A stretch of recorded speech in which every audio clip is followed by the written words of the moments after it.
আপনাদের আরো একবার জানাই, নিউজ 18 বাংলায় যারা এই মুহূর্তে চোখ রেখেছেন গত কয়েকদিনের সংঘর্ষ, হামলার চেষ্টা আমরা সব শেষ করে দিয়েছি পাকিস্তানের, তারপরে প্রত্যাঘাত করেছি এবং সেই প্রত্যাঘাতে কান্না কাটি পাকিস্তানের বিভিন্ন দেশের কাছে আর্জি। প্রতিরক্ষা মন্ত্রী পাকিস্তানের প্রতিরক্ষা মন্ত্রী, পাকিস্তানের প্রধানমন্ত্রী, আন্তর্জাতিক মহলে তারা বারবার আবেদন করেছেন, হুজুর এবার শেষ করতে বলুন, ভারতকে মধ্যস্থতা করুন। কিন্তু আমরা মধ্যস্থতায় থার্ড পার্টি চাই না। আমরা নিজেরা প্রত্যাঘাত করব বলেছিলাম, প্রত্যাঘাত করেছি, তাতে পাকিস্তান যথেষ্ট শিক্ষা পেয়েছে বলেই মনে করা হচ্ছে। এখন দেখার, এই সন্ধে হলেই শেলিং, সন্ধে হলেই মিসাইল ছোড়া, সন্ধে হলেই ড্রোনে হামলার চেষ্টা, এগুলো আজকে বন্ধ হয় কিনা। এই মুহূর্তে আবিরের সঙ্গে কথা বলবো। কোন চালে বাজিমাত, আবির?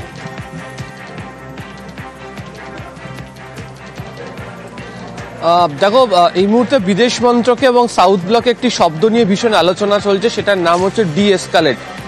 যদি তার সঠিক অর্থ দেখা হয় তাহলে তার অর্থ হচ্ছে উত্তেজনা কমানো, প্রশমিত করা বা তীব্রতা কমানো, বা খালি কথায় ব্যবহার করা হয় যে যদি পরিস্থিতি অত্যন্ত খারাপের দিকে যেতে গেলে সেটিকে নিয়ন্ত্রণ করা। যে সিদ্ধান্তের কথাই 1 মিনিট 18 সেকেন্ডের বিবৃতির মধ্যে মাত্র 58 সেকেন্ড জুড়ে থাকলো হচ্ছে বিদেশ সচিবের বক্তব্য, সেখানে এটাকে বুঝিয়ে দেওয়া হয়েছে। ফলে ভারত যে প্রতিরোধ করবে না বা পাকিস্তান যা বলছে সেটাকে কার্যত মেনে নিয়ে চলে আসছে, এমনটা কোনো ভাবার জায়গাতে নেই। প্রথমত যেটা বিষয় পরিষ্কার করে দেওয়া হয়েছে ভারতের তরফ থেকে, যে এই সন্ত্রাসবাদীদের আশ্রয় পাকিস্তান দিয়েছে এবং এই সন্ত্রাসবাদী কার্যকলাপ শুরু করেছে হচ্ছে পাকিস্তান। এর আগেও বিভিন্ন সময় ধরে এই সংক্রান্ত নানা অভিযোগ যখন তুলে ধরা হয়েছে, শুধুমাত্র পাকিস্তানকে বলা হয়েছে তা নয়, বা এশিয়ার মধ্যে থাকা বিভিন্ন দেশগুলোতে বলা হয়েছে তা নয়, সর্বোচ্চ আন্তর্জাতিক স্তরে ভারত তুলে ধরেছিল, যদিও বারবার ধরে পাকিস্তান গোটা বিষয়কে অস্বীকার করেছিল।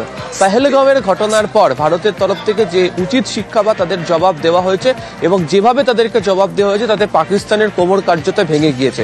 এই জন্যই দাঁড়িয়ে পাকিস্তান বুঝতে পেরেছিল যে সাময়িকভাবে তাদেরকে কোনো একটি রাস্তা খুঁজতে হবে, মধ্যস্থতার রাস্তা খুঁজতে হবে, যার মধ্যে দিয়ে পরিস্থিতি থেকে যদি কোনো একটা বেরিয়ে আসার রাস্তা তারা তৈরি করতে পারে। সেক্ষেত্রে দাঁড়িয়ে আমেরিকার সঙ্গে কথা বলা বা আমেরিকা সে মধ্যস্থতার রাস্তা তাদেরকে তৈরি করে দিতে পেরেছে। কিন্তু যে প্রশ্নটা এখনো থেকে যাচ্ছে সেটা হচ্ছে যে তুমি যে প্রসঙ্গের কথা বলছিলে, যে পাকিস্তানকে এখনো পর্যন্ত খুব বিশ্বাস করতে রাজি নয়, কারণ আজকে ফের আলো নিভলে সন্ধ্যের পর কি হয় বা তাদের মদতপুষ্ট জঙ্গিরা কি করে সেই বিষয়ের প্রতি প্রত্যেকে নজর রাখতে চাইছে। তার উপরে নির্ভর করবে এই যে ঘটনা প্রবাহ গত কয়েকদিন ধরে চলে আসছে, সেটা কি 12ই মে দুপুর 12টার পর আরো বৃদ্ধি পাবে নাকি অবস্থার বদল ঘটবে, সেদিকেও নজর রাখছে প্রতিরক্ষা। একদমই 12ই মে বেলা 12টা, 12ই মে বেলা 12টা, এই বেলা 12টা পর্যন্ত পাকিস্তান কি হামলা বন্ধ করবে, হামলার চেষ্টা বন্ধ করবে? না করলে পরে আর কোনো কথা নিশ্চয়ই আমাদের কেন্দ্রীয় সরকার বলবে না, ভারত আর কোনো কথা বলবে না। আপাতত শর্ত রাখা হয়েছে 2 দিন, মোটামুটি ভাবে 2 দিন দেখা হবে। আমি কর্নেল ভাদুরীর কাছে যাব, তবে তার আগে অতনুর কাছে যাব। অতনু, 26 জনের প্রাণ নেওয়ার পরে 22শে এপ্রিল পেহেলগাঁওতে, তারপরে যেভাবে ভারত চেপে ধরেছিল, যেভাবে ভারত প্রত্যাঘাত করেছিল জঙ্গি ঘাঁটিগুলোর উপরে, পাকিস্তান বোধহয় ভাবতে পারেনি এটা, তাই না? নিঃসন্দেহে আসলে পাকিস্তানের একটা পালাবার এসকেপ রুট দরকার ছিল। তো এর থেকে ভালো সম্মানজনক এসকেপ রুট আর কি বা হতে পারে, যে দুজনে মিলে সিজ ফায়ার করলো। এবার আর যদি আলোচনা করে একটা কোনো অবস্থা দেখা যায়, যে অবস্থা থেকে পাকিস্তান বেরোতে পারে। কিন্তু অয়ন, আমার এই সিজ ফায়ার নিয়ে কিছু বলার রয়েছে। তাহলে যে এই যে 43 ঘন্টা সময় একটা দেওয়া হলো, তার মধ্যে ওপার থেকে কোনো উস্কানি হবে না তো? ইতিহাস বলছে এর আগে এখনো পর্যন্ত যে দুটো বড় যুদ্ধ চলছে, একটা রাশিয়ার ইউক্রেনের, সিজ ফায়ার কার্যকর হয়নি, তার মাঝখানে হামলা হয়েছে। ইসরায়েল আর হামাস কিন্তু সিজ ফায়ার মানেনি, তার মাঝখানে হামলা চালিয়েছে। সুতরাং এর মাঝখানে যে এই সিজ ফায়ারের টাইমের মাঝখানে যে ওপাশ থেকে উস্কানি আসবে না, এরকম কোনো গ্যারান্টি কিন্তু নেই। একেবারে তাই। জল, স্থল, আকাশে গোলাগুলি বন্ধ করবে, জঙ্গি অনুপ্রবেশ বন্ধ করবে, কোনো গ্যারান্টি আছে? একবার কর্নেল ভাদুরীর কাছে যাই। কর্নেল ভাদুরী,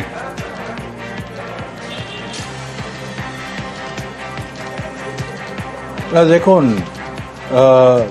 এখন যখন ইন্ডিয়ার তরফ থেকে অফিসিয়ালি সিজ ফায়ার ডিক্লেয়ার করে দেওয়া হয়েছে, পাকিস্তান ওভারটলি সিজফায়ার ভায়োলেট করার কন্ডিশনে নেই।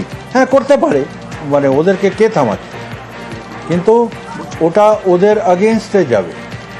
ইন্টারন্যাশনালি ওরা যা গুডউইল বা সাপোর্ট ভেবেছিল মানে পাবে নিজেদের ওই টার্কি চায়না ফাইনার থেকে, যারা ওরা ভাবে ওদের ফেভারেবল কান্ট্রি, ওদের থেকে যে গুডউইলটা ওরা এক্সপেক্ট করেছিল ওটা হয়তো ওরা লুজ করবে। প্লাস এই আজকেই IMF এর থেকে লোন স্যাংশন হয়েছে ওদের সার্ভাইভালের জন্য। এখন সিজফায়ারের পরে যদি ওরা সিজফায়ার ভায়োলেশন করে, কালকে IMF ঘুরে বলবে না তোমাদেরকে আমরা গুডউইলে লোন স্যাংশন করেছি, তোমার লোন ক্যান্সেল। তারপরে কি করবে? তো তো তো হ্যাঁ, তো মিলিটারিলি কিছু বিশেষ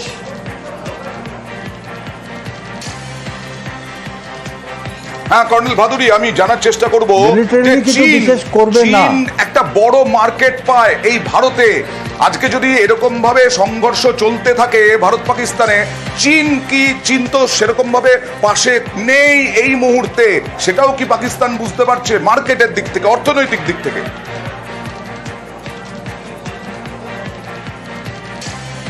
না, দেখুন, চীনের একটা কাছে একটা ক্যাচ 22 সিচুয়েশন। এক তো চীনের ওই 300 বিলিয়ন না 800 বিলিয়ন ডলারের অ্যাসেটস আছে সিপেকের অ্যান্ড DRI, যেটা ওরা বিল্ড করেছে কোয়াদার পোর্ট অব্দি। ওইগুলো তো চাইনিজ অ্যাসেটস। এখন ওটাকে ওদেরকে প্রোটেক্ট করতে হবে। অল আউট ওয়ার ইন্ডিয়া পাকিস্তানের হলে ওদের ওই অ্যাসেটসগুলো ডাইরেক্টলি এফেক্টেড। আবার চায়নাকে ওরা ডাইরেক্টলি যদি ওভারটলি যদি সাপোর্ট করে in this war by physically getting involved in the war, তাহলে যে $100 বিলিয়ন যে ওদের কাছে ট্রেড অ্যাডভান্টেজ যেটা আছে ইন্ডিয়ার সাথে, একটা বিশাল একটা মার্কেট, ওটা ওদের, চায়না যতই বড় লোক দেশ হোক, যতই ওয়ার্ল্ড পাওয়ার হোক, যতই ইকোনমিক পাওয়ার হোক, $100 billion is $100 billion. Right, nobody wants to lose even $1 billion. This is $100 billion. তো চায়না এই একটা ডাবল। তো শুরু থেকেই আমি বলে এসেছি, চাইনিজরা কোভার্টলি সাপোর্ট বা এমনি ওই সান্ত্বনা দেওয়ার মতন সাপোর্ট পাকিস্তানকে করবে, কিন্তু অল আউট আগেনস্ট ইন্ডিয়া যাবে না চায়না ইন এ কনফ্লিক্ট।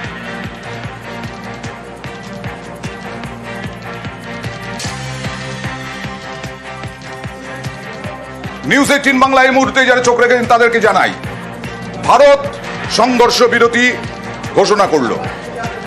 আজ বিকেল 5টা থেকে 12 তারিখ মানে হচ্ছে সোমবার, পরশু বেলা 12টা পর্যন্ত সংঘর্ষ বিরতি। আর তারপরে বেলা 12টায় director general of military operation দু দেশেরই তারা বৈঠক করবে, এবং তার মধ্যে যদি হামলা হয়, তার মধ্যে যদি জঙ্গি অনুপ্রবেশ ঘটানোর চেষ্টা হয়, তাহলে অন্য রকম হতে পারে আমাদের মতে। আর আজকে বিদেশ সচিব কি ঘোষণা করলেন দেখুন। Director General of Military Operations of Pakistan called the Director General of Military Operations of India at 15:35 hours earlier this afternoon. It was agreed between them that both sides would stop all firing and military action on land and in the air and sea with effect from 1700 hours Indian Standard Time today. Instructions have been given on both sides to give effect to this understanding. The Directors General of Military Operations will talk again on the 12th of May at 1200 hours. লাগাতার shelling কি বন্ধ হবে? জম্মু কাশ্মীর, পাঞ্জাব, গুজরাট, রাজস্থান সংঘর্ষ বিরতি লঙ্ঘনে পাকিস্তানের বিরুদ্ধে যে অভিযোগ, তাতে বহু মানুষ ঘরছাড়া হয়েছেন। সরাসরি চলে যাব, প্রতিনিধি দিল্লি থেকে রয়েছেন আবির। ইতিমধ্যেই সংঘর্ষ বিরতি ঘোষণা করার পরে ডোভাল গেছেন প্রধানমন্ত্রীর বাসভবনে। কি স্ট্র্যাটেজি আগামী দিনে হতে চলেছে, কি মনে হচ্ছে?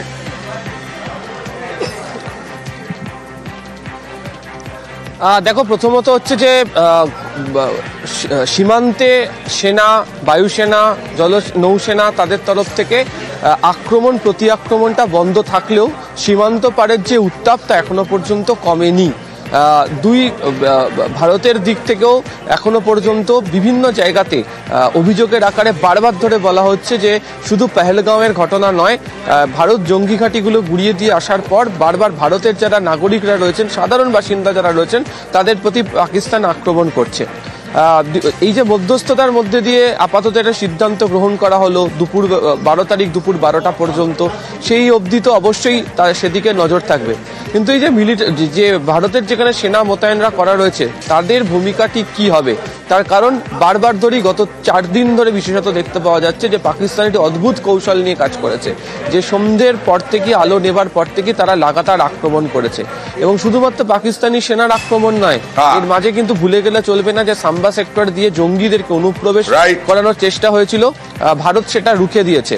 এবং এই মুহূর্তে যেটা আলোচনার ক্ষেত্রে এখানে রয়েছে সেটা হচ্ছে সেনা ওপরে দেখালো যে তারা ডিজিএমও বিদেশের মধ্যে যে কথা হয়েছে সেই অনুযায়ী তারা চুপ করে থাকবে।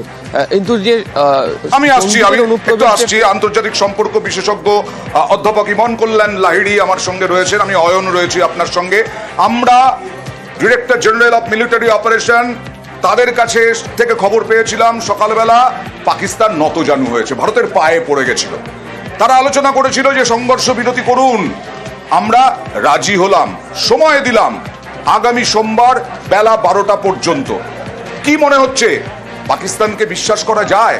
লাগাতার যে প্রাথমিকভাবে আমরা প্রথমেই বলেছি যে আমরা ফার্স্ট স্ট্রাইক করিনি, পাকিস্তান ফার্স্ট স্ট্রাইক করেছিল এবং পাকিস্তান আমাদের নিরীহ মানুষদের মেরেছিল, তার প্রতিশোধ রিটালিয়েশন নেওয়া হয়েছে, যথেষ্ট ভালোভাবে নেওয়া হয়েছে।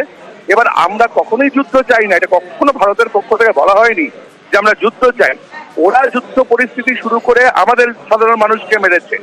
আজকে যখন প্লেবিসাইড চেয়েছে, ভারত চিরকাল শান্তির দেশ, এবার যদি রিটালিয়েশন করে তাহলে আবারও ভারতবর্ষ করবে।